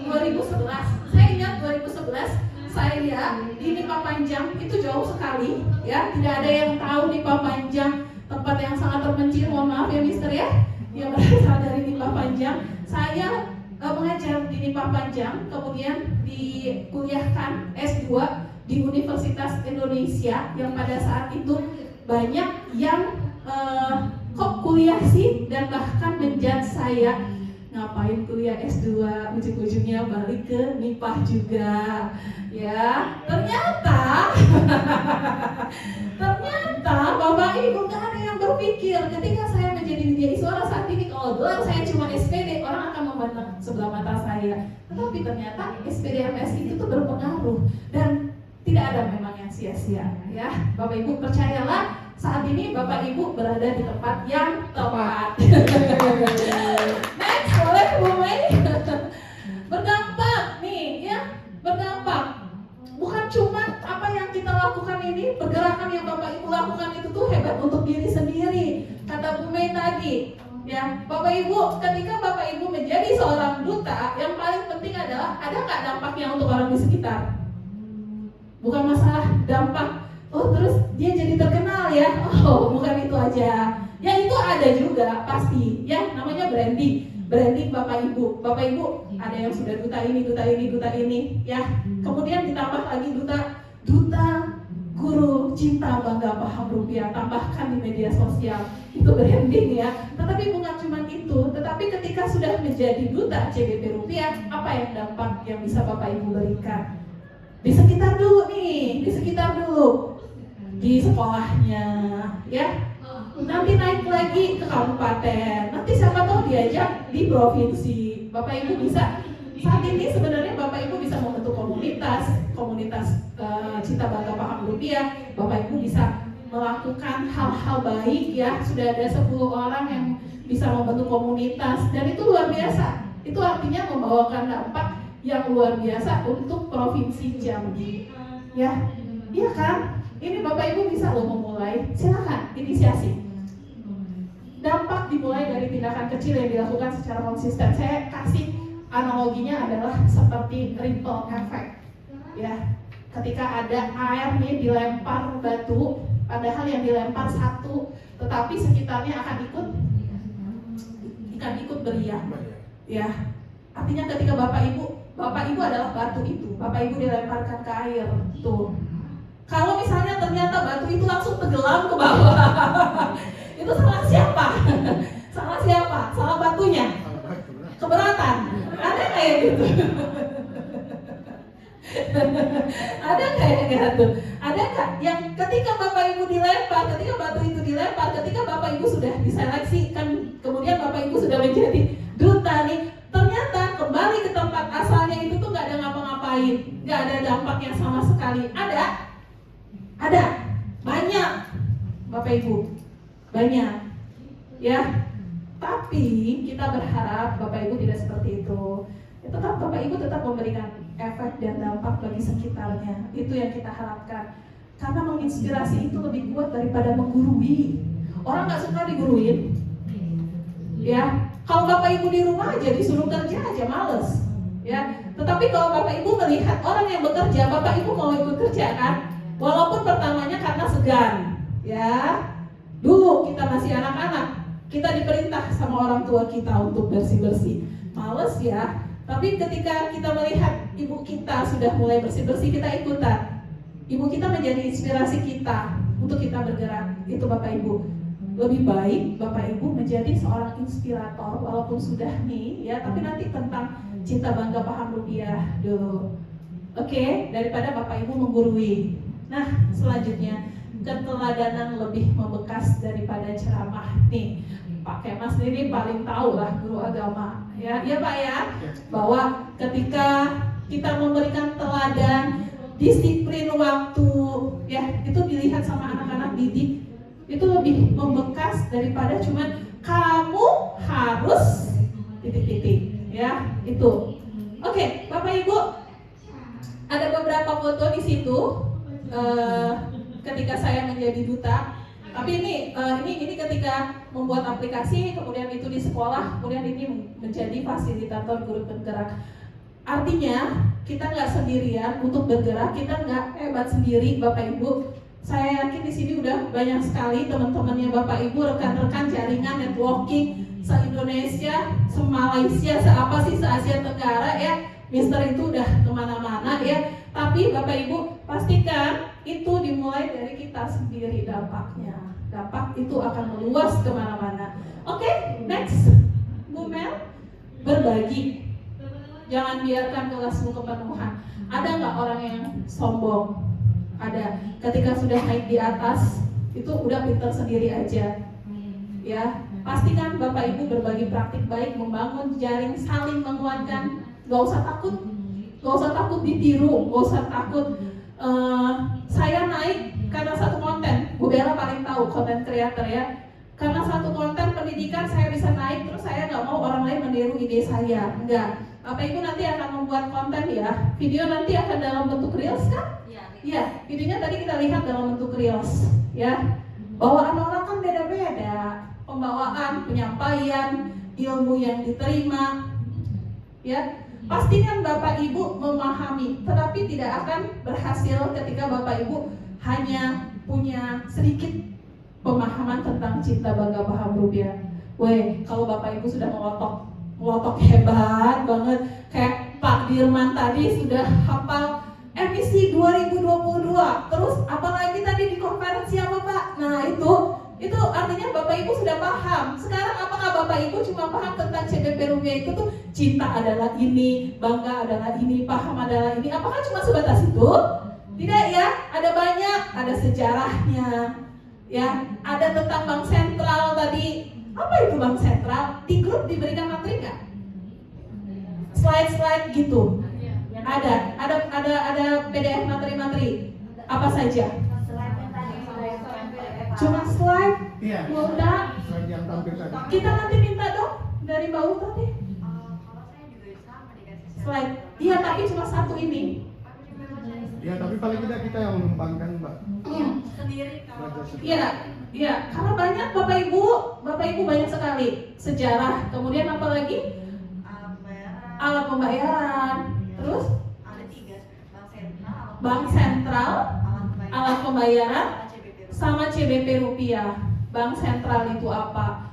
Kembangkanlah semuanya. Pastikan Bapak Ibu memahami. Kemudian alat pembayaran, kembangkanlah semuanya. Jangan cuma kita taunya tentang CBP aja. Ketika Bapak Ibu sudah paham kontennya, Bapak Ibu berbaginya itu enak.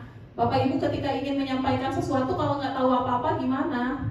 Cuman akhirnya saya ngomongnya ngalor ngidul, tapi nggak sampai ke ujung. Itu, ya. Jadi mulai dari sekarang, kalau Bapak Ibu memang berniat, memang fokus sekali, saya harus 3 besar, ya. Pahami itu tadi, bank sentral, kemudian alat pembayaran, kemudian tentang CBP rupiah, tapi masih banyak lagi. Ini masih secara umum, ya. Poinnya tentu masih banyak lagi. Ya, oke. Next, Bu Mela. Ya, yang terakhir berkah. Kita sudah bergerak, kita sudah berdampak, kita sudah berbagi. Yang kita harapkan itu adalah keberkahan. Ilmu yang berkah adalah ilmu yang bermanfaat bagi orang banyak. Bapak Ibu, setuju itu ya? Tapi bukan hanya penghargaan yang kita harap, bukan hanya menjadi juara, tapi Bapak Ibu, kita bertambah teman baik. Di sini ada yang belum pernah kenal sama sekali? Ada. Ya, sekarang udah jadi kawan ya. Udah, apalagi nanti kita akan pasang-pasangkan ya. Nanti kita akan saling bekerja bersama. Itu artinya menjadi teman yang baik. Nanti kalau ketemu sama Bu Ika. Bu Ika di sana lagi musim durian ya. Nanti diajak makan durian. Ya. Iya. Kenapa nanti ketemu sama Mr. Suwardi diajak makan kepiting? Ya. Ada kan?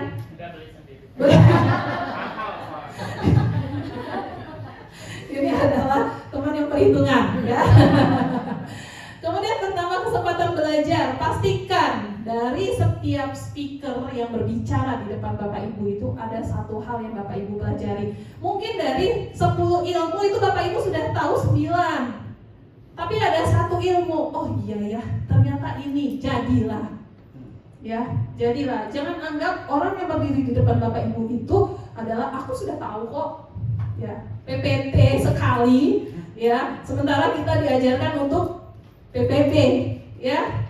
Pola pikir berkembangnya Bapak Ibu itu ya, growth mindset Bapak Ibu dan pembelajaran mendalamnya Bapak Ibu itu masuk loh, ya, Ulta ya, masuk. Bukan berarti masuk mengenai pembelajaran mendalam, tapi bagaimana Bapak Ibu mempelajari, mengajarkan kepada anak didik ya mengenai cinta, bangga, paham rupiah itu secara mendalam. Kan pembelajaran mendalam itu ada 3, apa? Ini guru nggak sih? Ini guru nggak sih? Saya merasa sedih. Guru ya? Apa Bapak Ibu? Berkesadaran, bermakna, menggembirakan Pak. Ya. Aduh, tunggu saya laporan dulu ke BGTK. Berkesadaran, bermakna, menggembirakan dan kontekstual ya Bapak Ibu ya, sesuai dengan kehidupan sehari-hari. Pastikan ketika Bapak Ibu nanti menyampaikan ya menyampaikan materi tentang cinta bangga paham rupiah. Nanti kita ada challenge-nya itu Bapak Ibu. Ya silakan bersiap-siap, Bapak Ibu memasukkan 3 poin itu. Ya, karena kan nanti challenge-nya adalah mengajar. Ya, pastikan memasukkan 3 hal itu: berkesadaran, bermakna, menggembirakan. Kita sadar bahwa dalam penggunaan cinta bangga paham rupiah itu, ya, bahwa rupiah itu harus seperti apa. Bapak Ibu sadar, menyadarkan anak-anak, bermakna, kemudian menggembirakan. Menggembirakan tidak hanya senang-senang, Bapak Ibu breaking tepuk rupiah, ada nggak?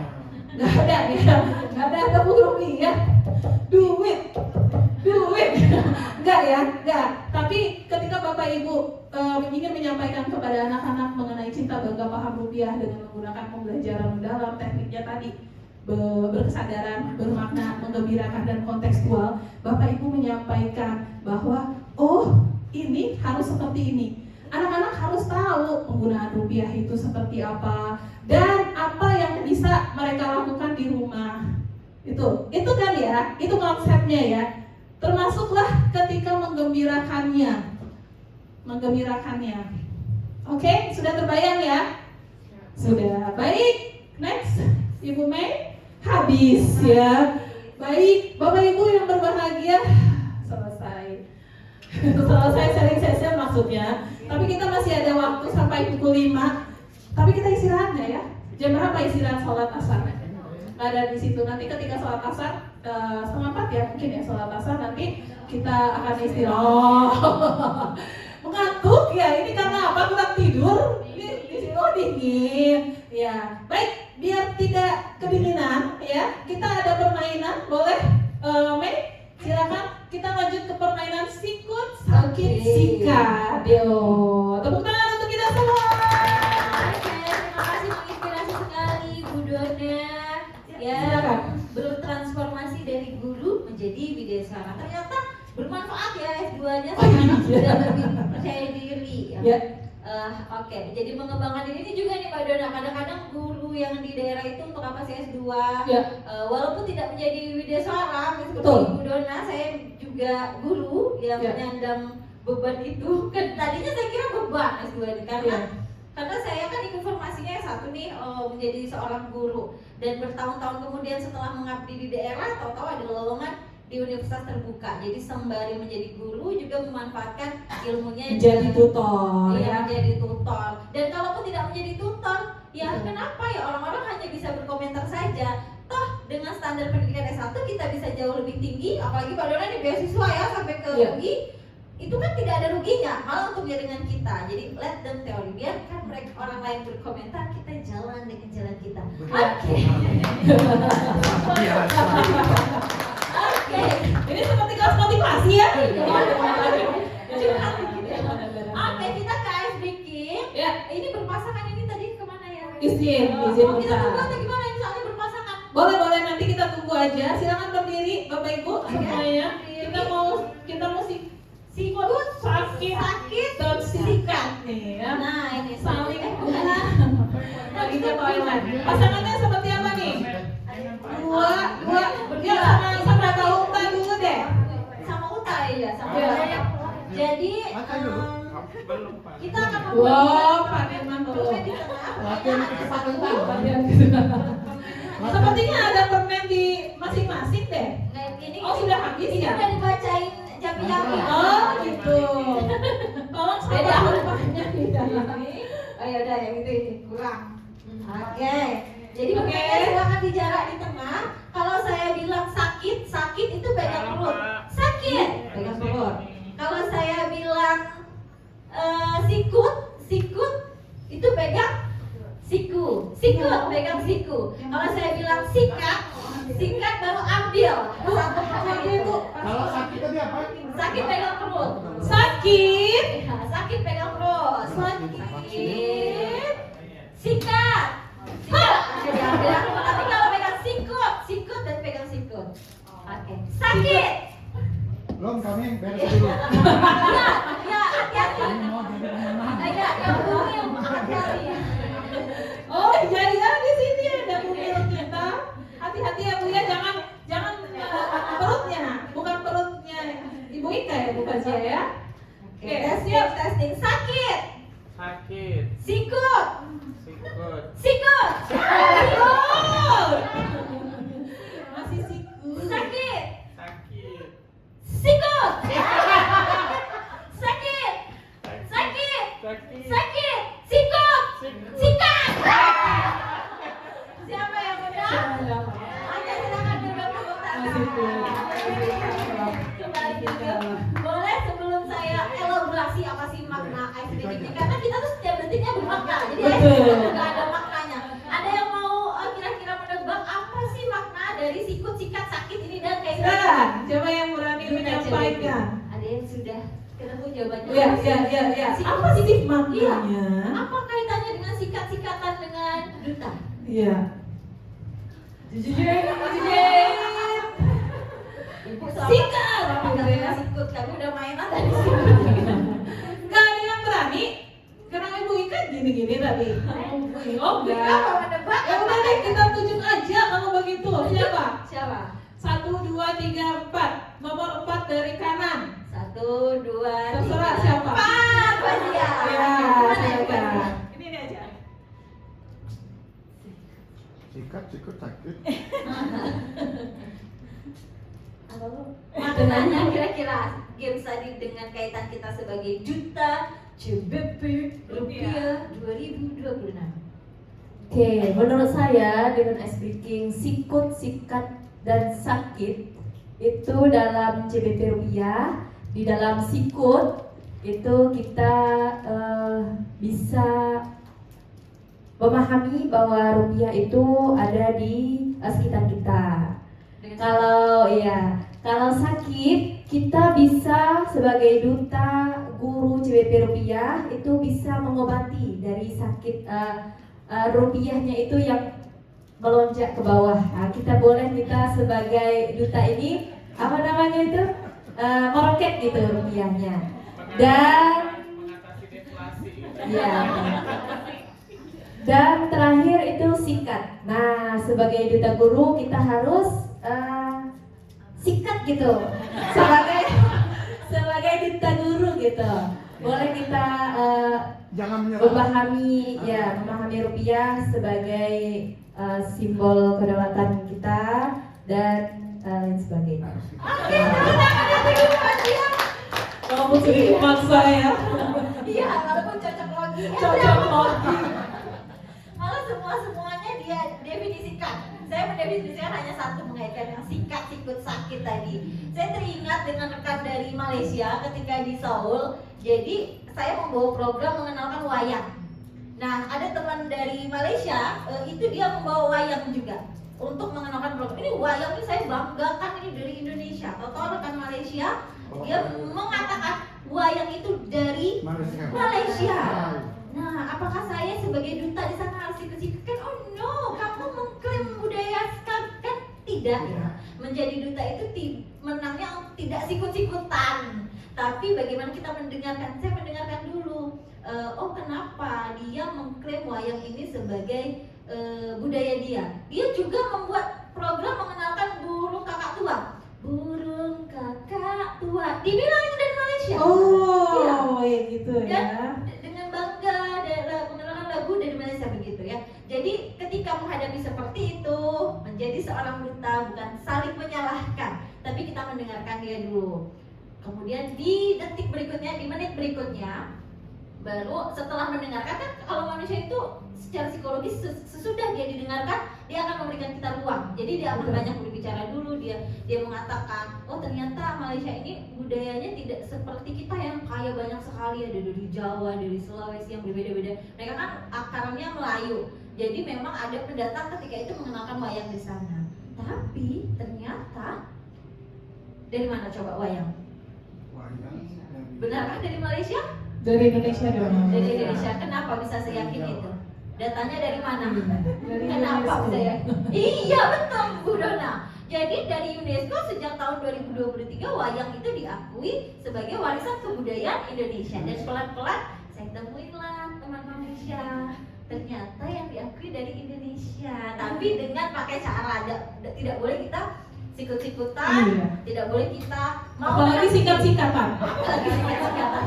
Gitu deh kira-kira makna gamesnya. Iya, tepuk tangan Bapak Ibu semua. Jadi jangan saling sikat ya, jangan saling sikut, apalagi semua disikat. Oke, silakan. Oh saya ya, jadi Bapak Ibu apa bedanya nih presenter, speaker, dan duta. Nah, kita bekerja berpasangan kali ini, Bapak Ibu. Pasangannya gimana? Langsung berdua di sini. Oke, baik. Ibu Ika dan Ibu Fazia, Pak Dirman langsung sama Pak Suwardi, Ibu Winda sama Ibu Bella, Ibu Pipit dan Ibu Winti, Ibu Nabila sama Ibu Maya. Silakan Bapak Ibu, kita akan berikan waktu 5 menit Bapak Ibu untuk Bapak Ibu bekerja secara berpasangan. Boleh digambar ya? Boleh, terserah Bapak Ibu mau membuat seperti apa di kertas tersebut. Dan Bapak Ibu harus bisa membedakan antara presenter, speaker, dan duta. Ya, kita berikan terserah mau menggambar atau mengekspresikan segala hal yang Bapak Ibu ketahui tentang itu deh. Ya, untuk tugasnya cukup paham? Oke, bisa kita mulai waktu berjalan?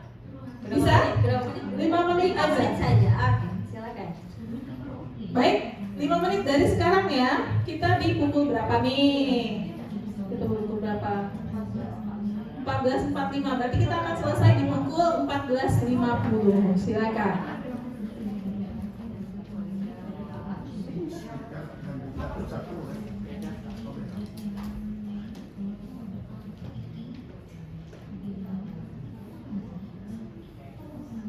Kalau presenter yang kenapa dia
Bebas-bebasnya.